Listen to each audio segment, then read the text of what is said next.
Hello friends, நான் உங்கள் தோழி கீதா எரிமலை சிறகுகளில் இருந்து பேசுகின்றேன். என்னடா இன்னைக்கு சிரிச்சுக்கிட்டே ஆரம்பிக்கிறாங்களே, சந்தோஷமான விஷயம் போல இருக்குன்னு நினச்சி நீங்கள் யோசிக்க வேண்டாம். இன்றைக்கும் என் ஆழ்மனதில் இருந்து ஒரு ரகசியத்தை உங்களுக்கு கூறப்போகின்றேன். நான் ஏன் இந்த மாதிரி வாழ்க்கையோட விஷயங்களை எல்லாம் எல்லாருக்கிட்டையும் பகிர்ந்துக்கிறேன்னு சொன்னால், யாராவது ஒரு சிலர் ஒரு அக்கா ஸ்தானத்தில், ஒரு சகோதரி ஸ்தானத்தில், ஒரு அன்னை ஸ்தானத்தில் இருக்கிற ஒரு நபர் நீங்கள் தவறாக செயல்படுவீர்களே ஆனால், உங்கள் தங்கைகளையோ அல்லது உங்கள் பிள்ளைகளையோ நீங்கள் தவறாக வழி நடத்துவீர்களே ஆனால், நான் சொல்லக்கூடிய இந்த விஷயங்களை எல்லாம் நீங்கள் ஒரு பாடமாக எடுத்துக்கொண்டு உங்கள் வாழ்க்கை இனிமேலாவது சரிவர நிகழ்த்தி கொள்ளுங்கள். அந்த ஒரே ஒரு நோக்கத்துக்காக தான் நான் என்னோட ஸ்டோரியெல்லாம் உங்ககிட்ட சொல்லிகிட்டு இருக்கிறேன். இரண்டாவது, ஒரு சின்ன பறவை, ஒரு பெரிய ஆகாசத்தில் பறக்கும் ஒரு சிறிய பறவையின் காலிலே பல கற்களை கட்டிவிட்டார் போன்று என் மனதிலே பல துன்பங்கள் கட்டி தொங்கிக் கொண்டிருக்கிறது. அந்த கற்களை ஒவ்வொன்றாக நான் அவிழ்த்து விட முயற்சி செய்து கொண்டிருக்கின்றேன். இதனால் என் மனம் லேசாகின்றது. என்னுடைய வாழ்க்கை உயர்ந்து செல்லும் என நான் நினைக்கின்றேன். என்னுடைய மன துயரத்தில் இருந்து நான் வெளிவருவதாக நம்புகின்றேன். மேக்சிமம் ஃப்ரெண்ட்ஸ், முன்னைய விட இப்போ ஒரு 20% நான் அந்த மன அழுத்தத்திலிருந்து நான் வெளிவந்துட்டேன்னு சொல்லிட்டு நம்புகிறேன். சரிங்களா? இதுக்கு என்னன்னு சொன்னீங்கன்னா, நீங்கள் கொடுக்கக்கூடிய நல்ல கமெண்ட்ஸு, சரிங்களா? அதுக்கு ரொம்ப ரொம்ப ரொம்ப ரொம்ப நன்றி. ஒரு மனநல மருத்துவர்கிட்ட போனோம்னா ஒரு அரை மணி நேரம் பேசணும்னா ஒரு 300 ரூபா ஃபீஸ் கொடுக்கணும். அவர் கொடுக்குற மாத்திரை எழுதி அதை நம்ம அந்த மாத்திரையை வாங்கிக்கிட்டு அதை நம்ம சாப்பிடணும். அதில் நமக்கு உடம்புல கெமிக்கல் சேருது. ஆனால் அந்த மாத்திரை நன்மை செய்யுமான்றது நமக்கு தெரியாது ஃப்ரெண்ட்ஸ். ஆனால் நீங்கள் கொடுக்கக்கூடிய அந்த குட் கமெண்ட் இருக்கு இல்லையா, அது உண்மையாகவே மிக சந்தோஷத்தையும் மிக நிம்மதியையும் கொடுக்கின்றது. அதே சமயத்தில் நம்ம உடம்புக்கு எந்த ஒரு கெமிக்கலும் சேரலை. சரிங்களா? ஆனால் ஒரு சில பேடு கமெண்ட் வருது. அந்த பேடு கமெண்ட் நம்ம உடம்புல ஒரு எலிமருந்தை சாப்பிட்ட மாதிரி ஆகும். ஆனால் நான் அப்பப்போ என்னோடய சேனல் அந்த கமெண்ட் பாக்ஸ்லேருந்து ரிமூவ் பண்ணிடுறேன். அதெல்லாம் நீங்கள் பேட் கமெண்ட் கொடுத்தாலும் நான் ரிமூவ் பண்ணிடுறேன். அதனால் தயவு செஞ்சு எதுக்கு நீங்கள் அனுப்பிச்சி அப்புறம் நான் ரிமூவ் பண்ணிக்கிட்டு வேண்டாம், விட்டுடுங்களேன். சரிங்களா? ரொம்ப சந்தோஷம். அனைவரும் நல்லவர்கள் அனைவரையும் என் சேனலுக்கு வரவேற்கின்றேன். என்னன்னு கேட்டிங்கன்னா, ஒரு அக்கா ஸ்தானம் அப்படிங்கிறது ஃப்ரெண்ட்ஸ், இன்றைக்கி அது ஒரு தாய் ஸ்தானம். எனக்கு அந்த அவள் ஒரு தொடர்கதை அப்படின்னு ஒரு படம், சுஜாதா மேடம் ஃபஸ்ட்டு ஹீரோயின் அறிமுகம் பண்ணாங்க. எனக்கு ஒரு 8 வயசு இருக்கும் அந்த படம். நான் அந்த படம் பார்த்துருக்கேன். அதே போல் தாவாணி கனவுகள், பாக்கியராஜ் ஒரு நல்ல அண்ணனாக இருப்பார், 7 தங்கச்சிங்களுக்கு. சரிங்களா? இந்த 2 படம் என் மனசில் இன்னும் இருக்குது. அந்த கதை, அந்த சினிமா கொட்டாய்க்கு போவார், அசிங்கமான சீன் வரும்போது ஏதோ காசு தேடுன்னு சொல்லி தன் தங்கைகளை அவளை ஒழுக்கமாக பார்த்து கொள்ளக்கூடிய ஒரு அண்ணன். இந்த மாதிரி அண்ணனெல்லாம் எனக்கு இல்லையே. இந்த அவள் ஒரு தொடர்கதை மாதிரி ஒரு சாப்பாட்டுக்கே வழி இல்லாத ஒரு குடும்பத்தில் சம்பாரிச்சு போடக்கூடிய ஒரு அக்கா இல்லையே. சம்பாரிச்சு போட்டு இந்தாம்மா நீ படிமா, நீ படிக்கிறியாம்மா அப்படின்னு சொல்லக்கூடிய ஒரு அக்கா இல்லையே அப்படின்ற அந்த ஒரு ஆதங்கங்கள் எல்லாம் எனக்கு உண்டு. சரிங்களா? சரி, அக்கா தான் சரியில்லை. அக்காவுக்கு ஒரு ஆம்பளையா வந்தார். ஏதோ 2002-3 வாக்கில் திருமணம். நான் எம்ஃபில் படிக்கும்போது அவங்க திருமணம் நடந்துச்சு ஃப்ரெண்ட்ஸ். நான் ரொம்ப நம்பினேன். நம்ம தகப்பன் நம்மளை கைவிட்டுட்டாரு, நம்மளுடைய தாய் நம்மளுடைய கைவிட்டுட்டாங்க, நம்மளுடைய தமக்கை அக்கா நம்ம கைவிட்டுட்டாங்க. ஆனால் வரக்கூடிய அந்த மாமா அவர் உண்மையிலேயே தந்தை ஸ்தானத்தில் இருப்பாங்க அப்படின்னு சொல்லி தான் நான் இருந்தேன். ஆனால் ஒரு படம் வந்துச்சு தெரியுமா, தானா சேர்ந்த கூட்டம். அதில் ஒரு வார்த்தை என்னால் மறக்க முடியாது, டேய் மாங்காமடையா. அந்த மாதிரி அது இந்த சொத்துக்காக ஒரு தானா சேர்ந்த கூட்டம் தான் அந்த கூட்டம், அந்த சம்மந்தி கூட்டம். அதே போல் அதில் ஒரு 2-3 மாங்காமடையானோ, அதில் மெயின் மாங்காமடையன் எங்கள் அக்கா புருஷன் தான் ஒரு மாங்காமடையன். சரி, மனைவி தான் சரியில்லை. மச்சின்ச்சி எவ்வளோ தூரம் படிச்சிருக்கு, அதுக்கு ஒரு செய்யலை. சரி, செய்யலைனாலும் பரவாயில்ல ஃப்ரெண்ட்ஸ். வந்த நாளாகவே என்னை டார்ச்சர் கொடுக்க ஆரம்பிச்சிட்டான். நிச்சயம் ஆகி வந்த உடனே எங்கள் வீட்டில் தங்கிக்கிட்டாப்புல. அப்பயே ஒரு நாள் கரண்ட் இல்லை வீட்டில். அப்போல்லாம் இன்வெர்ட்ரு அந்த ஃபெசிலிட்டியே கிடையாது. நான் சொல்கிறது ஒரு 23 வருடங்களுக்கு முன்னால் இருக்கக்கூடும். 2002ன்னு வச்சுக்கோங்களேன். கரண்ட்டு போயிடுச்சு. எல்லோரும் வெளியில் போயிருந்தாங்க. நான் வீட்டில் தோட்டத்தில் சமைச்சிக்கிட்டு நைட்டுக்கு எல்லாருக்கும் நான் ஒரு அடிமை, கொத்தடிமை. சமைச்சி வைக்கணும், டீ போட்டு கொடுக்கணும். வீட்டுக்கு காலேஜ்லேருந்து வந்தானா வீட்டுக்கு மாடு மாதிரி வேலை செய்யணும். சரின்ட்டு விளக்கு கொண்டாந்து வைக்கலான்ட்டு விளக்க கொண்டாந்து வச்சுட்டு நான் ரூமை விட்டு வெளியே வரேன். இவன் கதவுக்கு பின்னாடி ஒளிஞ்சிட்டு இருந்திருக்கான். இந்த மாங்காய் மடையன், நிச்சயம் அவனை மாங்காய் மடையன் ஒளிஞ்சிக்கிட்டு இருந்துங்க. நான் உள்ளே போனதும் என்னை அப்படியே கட்டி பிடிச்சான். நான் சொன்னேன், ஏங்க எழுங்க என்னங்க பண்ணுறீங்க அப்படின்னா, ஐயோ நான் ஜெயந்தின்னு நினச்சிட்டேன் சொன்னேன். ஏங்க ஒரு உருவம் வித்தியாசம் தெரியாதா? அது தெம்மோண்டு உருவம், நான் இம்மா பெரிய உருவம். அதான் சின்ன பீக்கங்காய் மாதிரி இருக்கும், நான் பூசணிக்காய் மாதிரி இருப்பேன். உருவமாக தெரியாது. ஆனால் அப்பையிலேருந்தே கரெக்ட் பண்ணியிருக்கான் சார். ஆனால் எனக்கு தான் விவரம் தெரியல. நம்ம கருப்பாக இருக்கோம், அவன் சிகப்பாக இருக்கான், அவன் நம்மளெல்லாம் ஆசைப்பட மாட்டான் அப்படின்னு நினச்சிக்கிட்டேன். நானாக ஒரு தப்பாக நான் தான் மாங்காய் மடிச்சே இருந்துட்டேன்னு வச்சுக்கோங்களேன். அதுக்கப்புறம் வந்துங்க இன்னும் ஒரு சில நிகழ்வுகள் நடந்துச்சு. ஒரு பெண் சொன்னால் ஒரு தாட்டி தானே வளகா போட்டுக்குவாங்க, நீங்களே சொல்லுங்கள். இவங்க வந்து முதல் வளகாப்பு அவங்க மாமியார் வீட்டில் வச்சு செஞ்சாங்க, வந்தாச்சு. அப்புறம் திரும்பி ஒரு 2.25 வருஷத்தில் அடுத்த செகண்ட் பேபி ஃபார்மிங் ஆச்சு. அதாவது இந்த என்னுடைய தாய் வழியோட மொத்த சொத்துக்களுக்கும் அவங்க மட்டுமே இளவரசி அப்படின்ற மாதிரி அவங்களுக்கு ஒரு மனக்கனவு இருந்துச்சு. அதுதான் நடந்துச்சும் கூட. இருந்துச்சு என்ன, அதுதான் நடந்துச்சு. எங்கள் அம்மாவும் இப்போ தான் இந்த கேள்விக்கு கொஞ்சம் அறிவு வந்திருக்கு. இந்த கேள்விக்கு கண்ணு கட்ட பின்ன சூரிய நமஸ்காரம். இப்போ இந்த கேள்விக்கு அறிவு வந்து நம்ம என்ன பண்ண போகிறோம், நஷ்டமாயிட்டோமே. சரின்ட்டு அந்த பையனுக்கு 2.25 வயசுங்க. அப்போ வந்து 2வது வளகாப்பு பண்ணிக்கிறாங்க. அது வரைக்குமே வந்துங்க அவங்க வந்து டோட்டலி என்னோடய நகைகள் அத்தனையும் அவங்க எடுத்து போட்டுக்கிட்டாங்க. நீங்கள் இப்போ பாருங்கள், நான் அதை உங்களுக்கு காட்டுறேன், ஓகேங்களா? ஃப்ரெண்ட்ஸ், இதுதான் வந்து நான் இப்போ சொன்னேன் இல்லையா ஒரு ஸ்டோரி. இவங்க தான் எங்கள் அக்கா, இவங்க எங்கள் சின்னண்ணா, இவங்க எங்கள் சின்னண்ணி. இவங்களும் இருந்தும் இல்லாததுக்கு சமந்தான். இதுதான் வந்து அப்போ நான், சரிங்களா? இப்போ வந்து நான் வந்து பிஹெச்டி ஜாயின் பண்ணிட்டேன்னு நினைக்கிறேன். ஆமாம், இதுதான் வந்து முதல் வளகாப்பு. நம்ம வீட்டில் 34 வயசுக்கு இவங்களுக்கு கல்யாணம் ஆச்சு. இந்த வளகாப்பு அப்போ 35 வயசு. பக்கத்தில் தங்கச்சி 29 வயசில் நிற்கிறேன். 29 வயசு தங்கச்சி இருக்கும் பொழுது 30 வயசுலேயே ஒரு தங்கச்சி இருக்கிறாங்களே வச்சுக்குவோம். அவங்களுக்கு நம்ம கல்யாணம் பண்ணி வைக்கணும், மாப்பிள்ளை பார்க்கணும், அந்த சம்பந்தமான சிந்தனை இருக்குமா? அப்படி இல்லாட்டி 2வது வளகாப்பு பண்ணிக்கணும்னு ஒரு சிந்தனை இருக்குமா? நீங்கள் சொல்லுங்கள். இதுதான் அவங்களோட முதல் பையன். இந்த அம்மாவுக்கு பிறந்த முதல் பையன் இவன். இந்த 2வது பையன் இருக்கும்போது சார், இது அடுத்த வளகாப்பு. இவங்களாவே வளையல், பலகாரம், பூ எல்லாம் வாங்கிட்டு வந்து, பட்டு சேலை எல்லாம் ஏற்கனவே இது வீட்டில் இருந்த பட்டு சேலை எல்லாம் எடுத்து கட்டி, ஃபோட்டோகிராஃபரை வர வச்சு, ஸ்வீட் பாக்ஸ் எல்லாம் வர வச்சு, இவங்களாவே தன்னைத்தானே அலங்காரம் பண்ணிக்கிட்டு 2வது வளகாப்பு விட்டுக்கிறாங்க. இந்த நகை, இந்த காசு மாலையெல்லாம் என்னோடய நகைங்க. ஒரு நகையை கூட என்கிட்ட உருப்படியாக முழுசாக கொடுக்கலிங்க. எல்லாத்தையும் அவள் போட்டு உடச்சி பிச்சு தாங்க கொடுத்தா, பற்ற வச்சு தான் கொடுத்தா. எந்த நகையும் எனக்கு முழுசாக கொடுக்கல.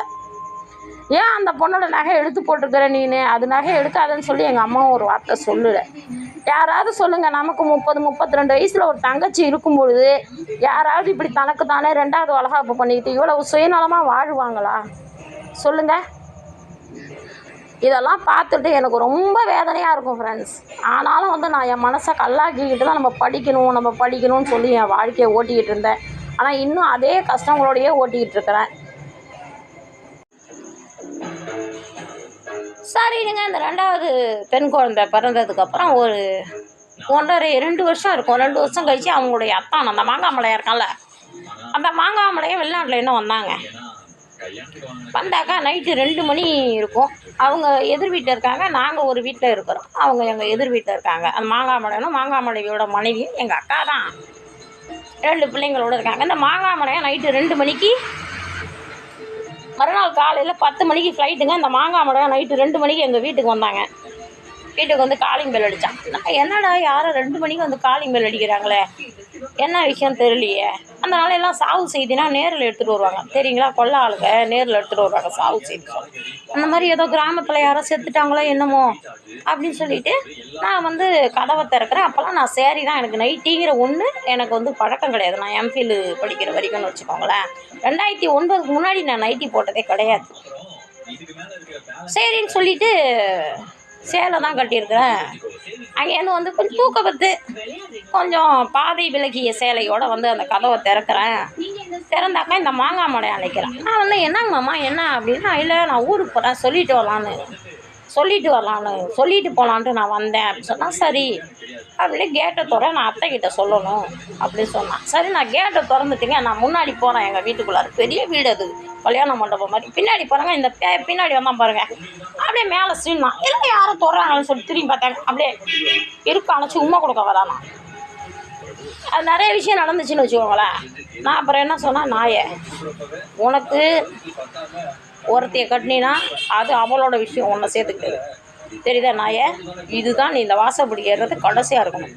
இதுக்கு மேலே நீ என்னைக்காவது என் வீட்டு வாசப்படி நீ ஏறினா நான் உன்னை போலீஸில் தான்டா பிடிச்சி கொடுப்பேன். இறங்கடா கீழே வாசப்படி விட்டுன்னு சொல்லி எங்கள் அம்மாக்கிட்டையும் நான் போக அனுமதிக்கல. இறங்கடா கீழே, போடா வெளியே அப்படின்னு சொல்லி நான் அனுப்பிச்சி விட்டேங்க. அதோட சரிங்க, அவன் மூஞ்சில நான் முழிக்கல. ஆனால் எனக்கு மறுநாள் காலையில் குப்பு குப்பு பிள்ளை பிள்ளை பிள்ளை பிள்ளை பிள்ளைன்னா நான் சும்மா இருந்தாலும் என் ஹார்ட்டு சும்மா இருக்காது.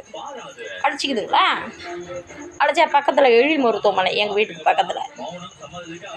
அந்த டாக்டர்கிட்ட போனால் பிபி போட்டாக்கா பிபி 200 சொச்சம் வருது. ஏம்மா என்னம்மா ஆச்சு திடீர்னு தான் நான் சொன்னேன். சார் திடீர்னு நைட்டு இந்த மாதிரி எங்கள் அக்கா வீட்டுக்காரரு இந்த மாதிரி மிஸ்பிஹேவியர் பண்ணிட்டான் சார், எனக்கு அதை பொறுத்துக்கவே முடியல சார், ரொம்ப எனக்கு ஒரு மாதிரியாக இருக்குது சார்.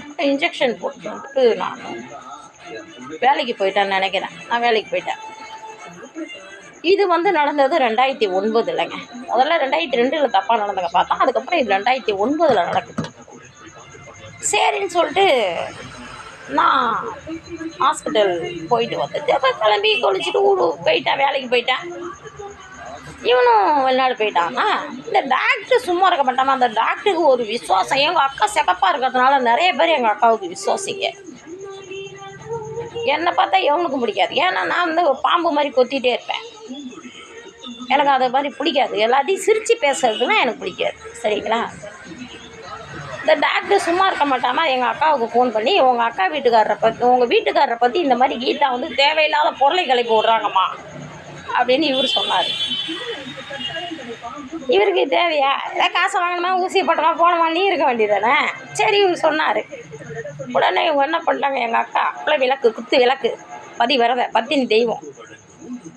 சாயங்காலம் அந்த பிள்ளைங்க ஆட்டோலேருந்து இறங்குனாங்க பாருங்கள். ஆட்டோலேருந்து இறங்கினோம். அந்த 2 பசங்களுக்கும் தண்ணியை ஊற்றி மேலே மஞ்சள் தண்ணியை ஊற்றி ஒரு மஞ்சள் துணியை கட்டி வேலைப்பாறை கோயிலுக்கு போய் நேராக போய் குத்தா மண்ணள்ளி வச்சு, சின்ன குழந்தைங்க. அந்த பையனுக்கு ஒரு 4 வயசு இருக்கும், அந்த பொண்ணுக்கு ஒரு 2 வயசு இருக்கும். என்ன தெரியும் அந்த என்ன மேலே உயிரியே இருக்கும். நான் தானே எல்லாம் தூக்கி வளர்த்தேன். பிறந்த 5 நாள்லேருந்து நான் தான் குளிக்க ஊற்றினேன் 2 குழந்தைங்களையும். அவங்க பரியறி வச்சு குழந்தைய குளிக்க ஊற்றுறேன், நான் தான் குளிக்க ஊற்றுனேன். அந்த அளவுக்கு நான் குளிக்க ஊற்றி நான் தூக்கி வளர்த்த பிள்ளைங்க அதுங்க. டீட்டா டீட்டா என்னை கீட்டாங்குள்ளாங்க டீட்டான்னு தான் கூப்பிட்டு எனக்கு அந்த வாய்ஸ் ரொம்ப அந்த டீட்டாங்கிற வார்த்தை ரொம்ப பிடிக்கும் ஃப்ரெண்ட்ஸ். இவங்க என்ன கோயில் டீட்டா நாசமாக போகணுன்னு மண்ணள்ளி வை, கீதா நாசமாக போகணுன்னு மண்ணள்ளி வைன்னு அந்த குழந்தைங்க கையில் இவங்க அம்மா மண்ணள்ளி கொடுக்குறாங்க. அந்த குழந்தைங்க டீட்டா அப்படின்னு சொல்லி அந்த மண்ணை 3 தட்டி கோயிலில் வைக்கிறாங்க ஃப்ரெண்ட்ஸ். இது எனக்கு காதுக்கு வந்துச்சு இந்த தகவல். ரொம்ப வருத்தமாக போயிடுச்சு. நாம் போய் பெரியவங்களுக்குள்ளார நம்ம எதாவது வேண்டலாம், ஒரு சின்ன குழந்தைங்கள போய் மண்ணள்ளி வைக்க சொல்லலாமா? சரின்னு சொல்லிட்டு மண்ணள்ளி வச்சுட்டு இவங்க வந்தாங்க. ஒரு 10 நாள் ஒரு 11 நாள் இருக்கும் ஃப்ரெண்ட்ஸ். இவங்க ஒரு நாள் ஊருக்கு போனாங்க. அவங்க பொண்ணையும் பையனையும் கூட்டிக்கிட்டு. அந்த பொண்ணுக்கு ஒரு ஆக்சிடெண்ட். ஆட்டோ அவங்க தலையில் ஏறிடுச்சு.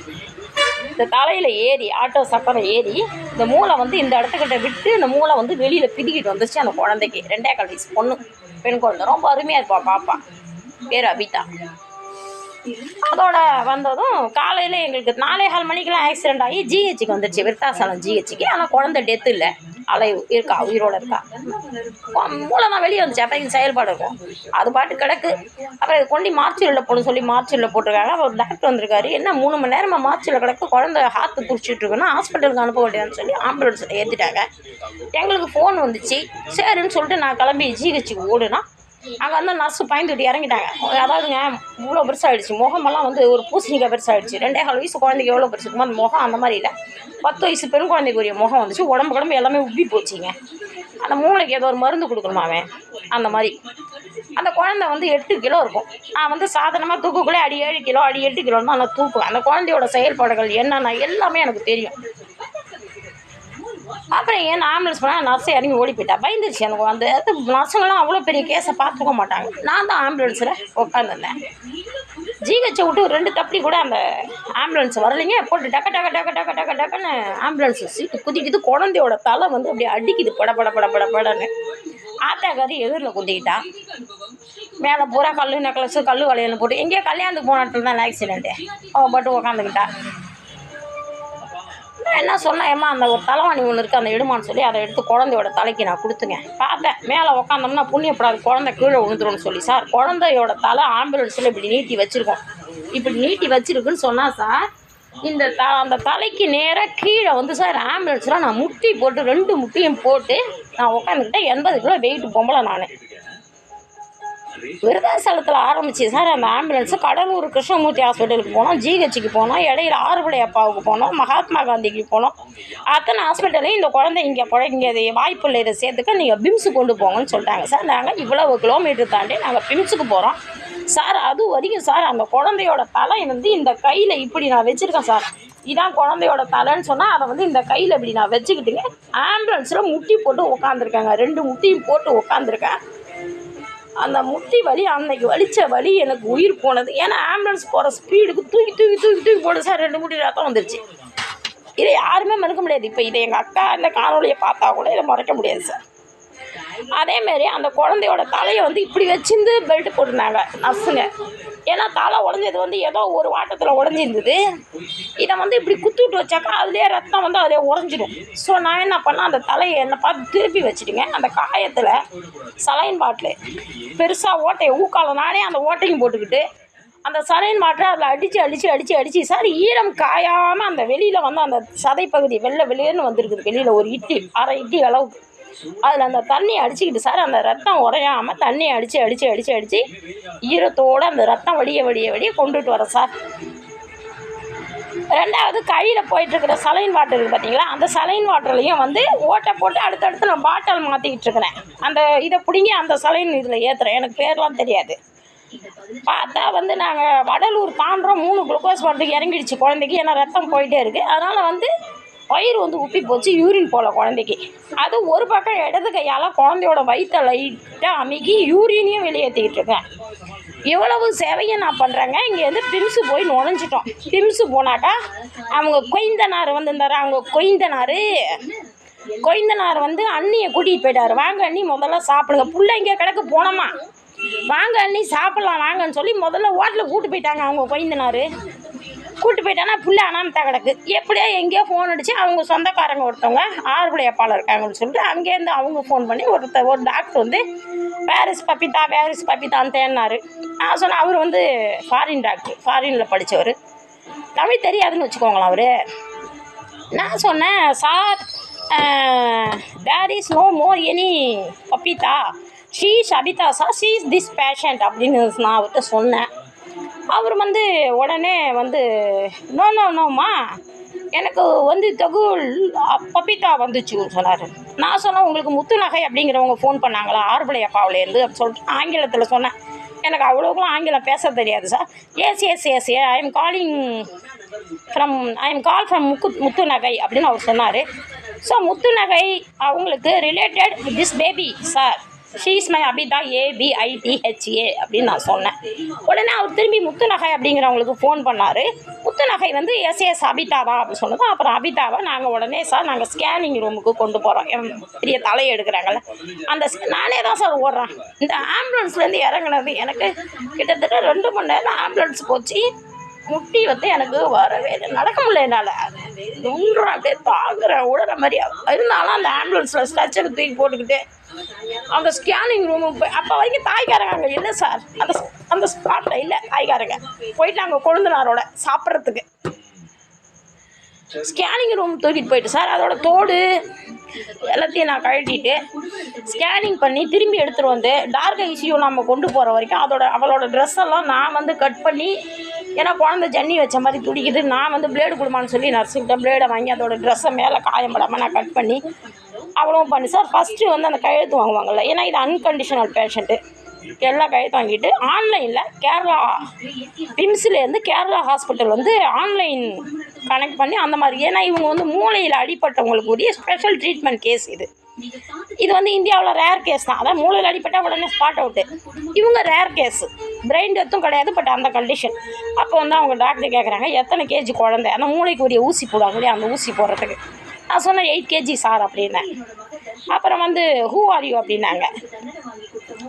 ஐ am his step mother to her அப்படி சொன்னேன். உடனே you are blood related to her அப்படின்னாங்க. Yes I am blood related and அவர் மதர் சிஸ்டர் அப்படின்னு சொன்னேன்.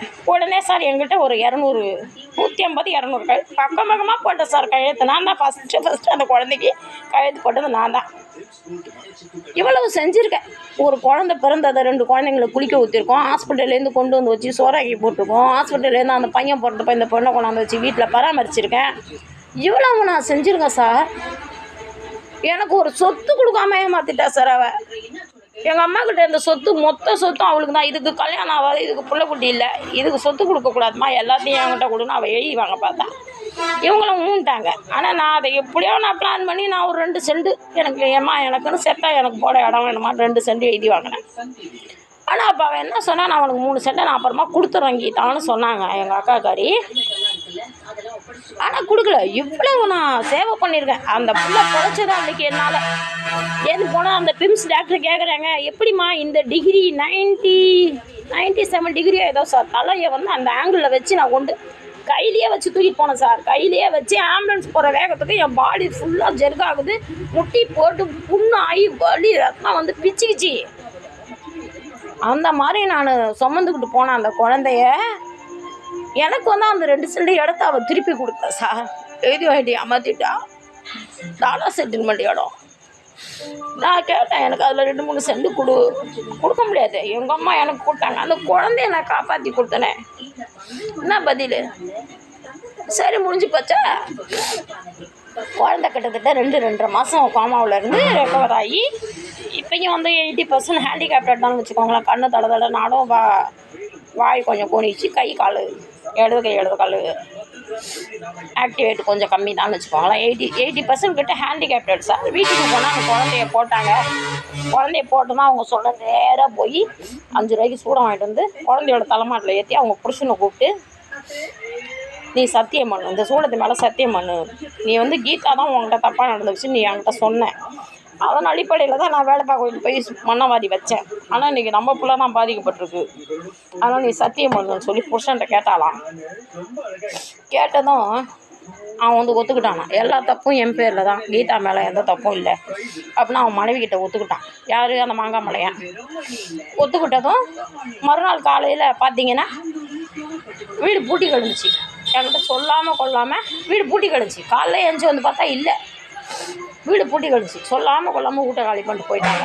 கூட பிறந்தவங்க அவ்வளோ துரோகம் செஞ்சாங்க.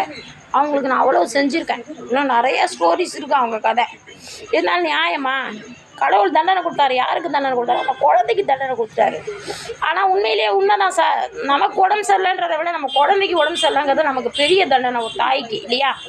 நீ உன் தங்கச்சி என்ன சொன்ன, நல்லா அழகாக இருக்கக்கூடிய ஒரு வடிவத்தில் இதயமாக கட்டுவான்னு கேட்டேன். எந்த ரூபத்தில்? இப்போ பாருங்கள், அந்த ரூபத்தில் இதயமாக கட்டுவான்னு நீ சொன்னேன். ஆனால் இன்றைக்கி உன் பிள்ளை ஊனம். நான் வந்து இதை வந்து சந்தோஷத்தில் சொல்லலை, என் மன ஆதங்கம்.